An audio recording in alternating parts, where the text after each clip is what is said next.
While we have been talking, we have a little bit of new information. We have a response from the White House.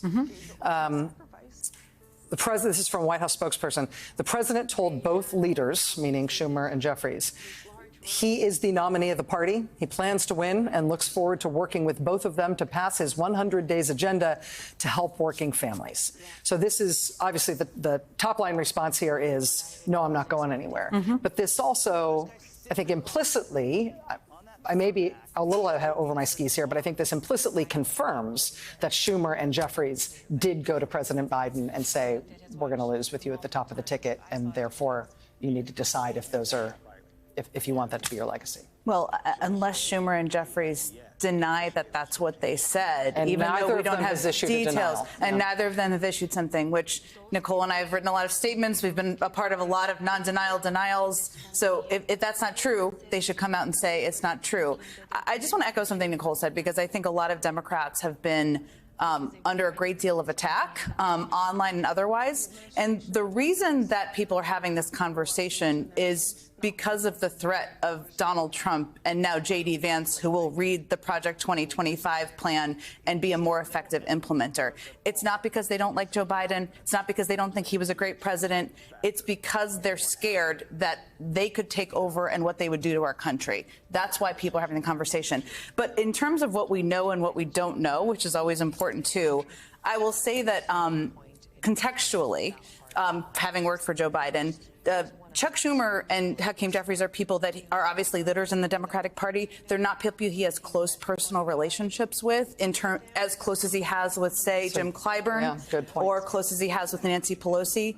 There have been reports, and again, we're all piecing together reports and talking to a lot of people about Pelosi's behind-the-scenes work. We don't know much more about that. Obviously, I think it's hard to believe that Adam Schiff would have done what he did without her knowing about it, but a spokesperson for her said it was news to her. Again, these are just things we know right now. The other things we don't know is the impact on money. If the money dries up, that's obviously a huge factor. But I think the last thing I'll just say about what to know about Joe Biden, because it's what's the reality here we're watching, and also how he operates as a human, is that he has felt underestimated.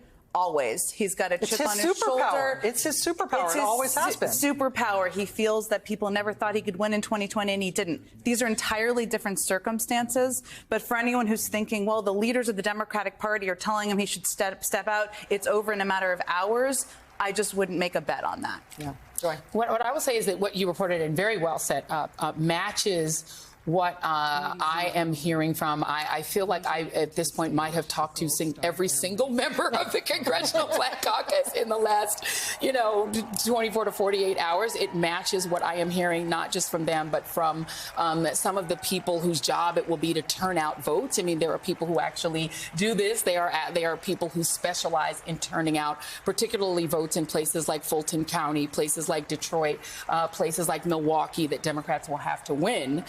And win big and get big turnout in order to win the election. And what I am hearing and the anger that I'm hearing that's coming from them is that, to the point that you were making, given the stakes, and the stakes being democracy itself, the stakes being Project 2025, the stakes being a Trump presidency, which I think everyone agrees African Americans would be first in line to suffer, right? And so they understand the stakes, that there is a sense among the people that I have spoken to, including some senior members of that caucus, that given that, there is a sense that there is gamesmanship going on inside of this effort to remove President Biden from the ticket, and that gamesmanship is heavily geared toward also pushing aside Kamala Harris, Vice President Harris.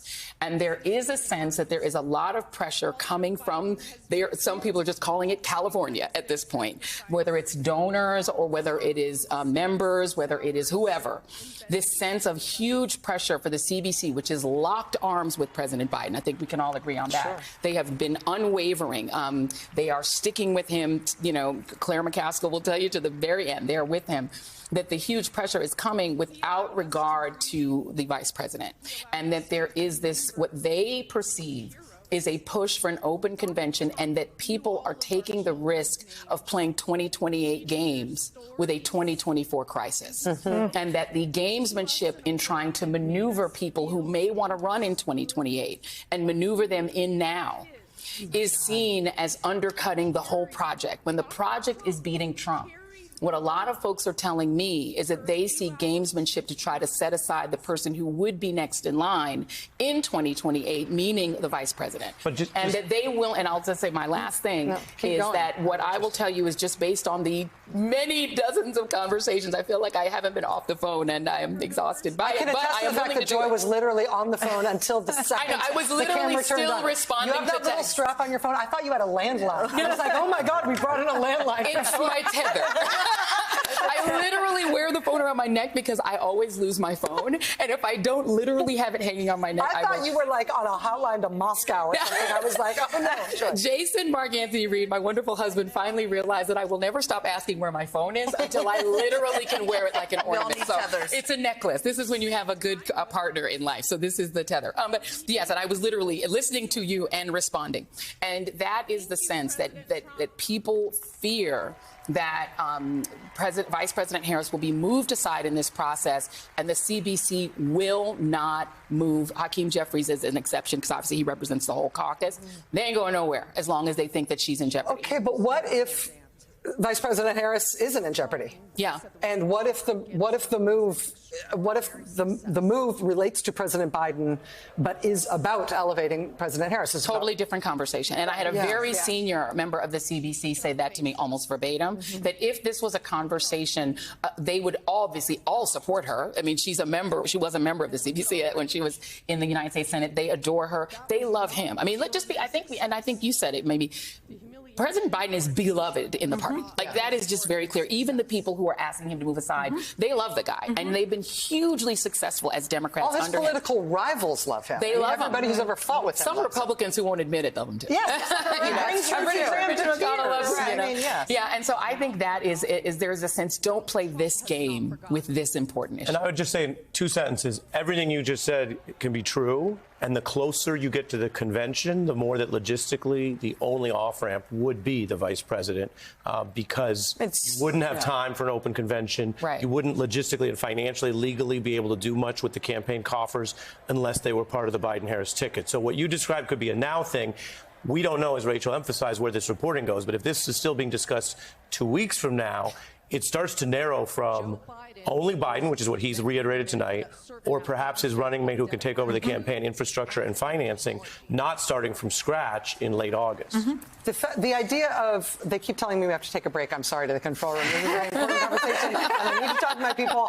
I will pay personally or do a GoFundMe or something. Whatever commercial we're missing right now. I'm very sorry. I just have to finish this conversation. Forgive me. I will say that I don't do a lot of this. I'm not like a person who has tons and tons of live sources in politics because I don't like being friends with people who I cover. And so I don't like people having my phone number. It's because once you like people, it makes it hard to cover them with the grit you need. I'm just I'm too suburban. I can't do it. So I don't do this a lot. But this is an exception. I'm having one of these moments where I too am talking and texting with senators and members of Congress all day. And I have to say, just reacting to what you're hearing, Joy, what I am hearing, and maybe we're talking to some of the same people, I don't know, but if Vice President Harris were going to be the choice of the Democratic Party, if President Biden decided, you know what, for whatever reason and on whatever terms, I'm going to pass the torch. I'm going to be a transitional leader now. Yeah. And it was going to go to Vice President Harris. There would definitely be a lot of work to do to make sure that Vice President Harris was strongly positioned to beat Donald Trump in November. But it would then be a normal Democratic work project to get her to try to win. There wouldn't be this existential thing going on. Right. Well, and I know we're in trouble as long as we're already in trouble. I'll add my reporting. It was described to me today as dynamic, not static, because Vice President Kamala Harris's political strength is a moving and ascending part of the story as well. Yeah. And there was a sense 2 weeks ago that there was a question mark around her electability. There was a report last week that there's a poll in the field by the president's own polling allies testing that her political strength,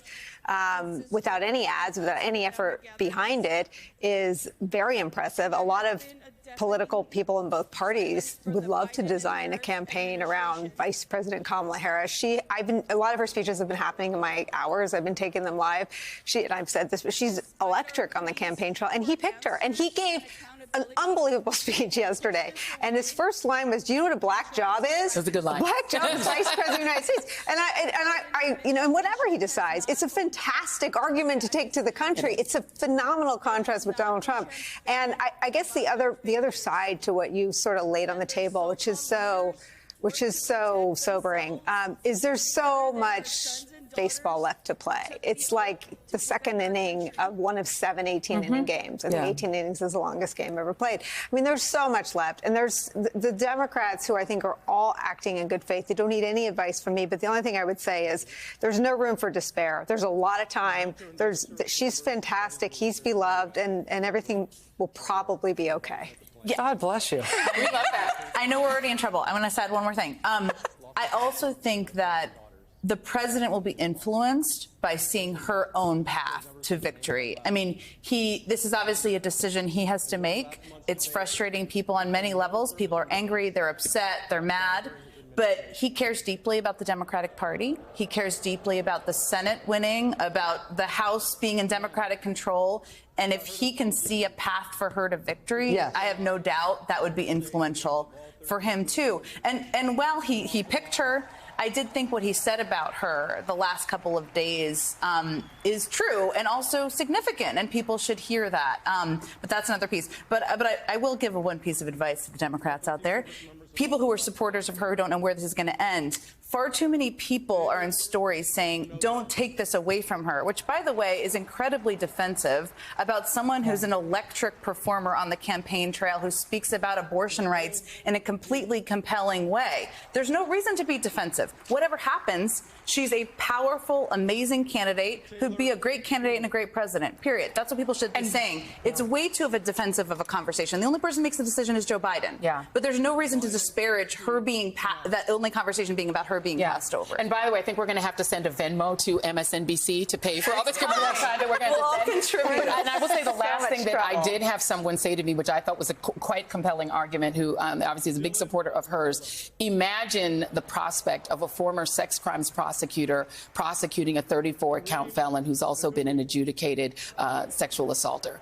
And I think for a lot of people, that just the idea of just watching that match happen is kind of giving people a little bit of the feels, the excitement. I will also say, I have two things to say. One is that there was a poll out today, a poll of African-American women showing a 31-point drop in support from 2020 to 2024 in terms of plans to vote for President Biden.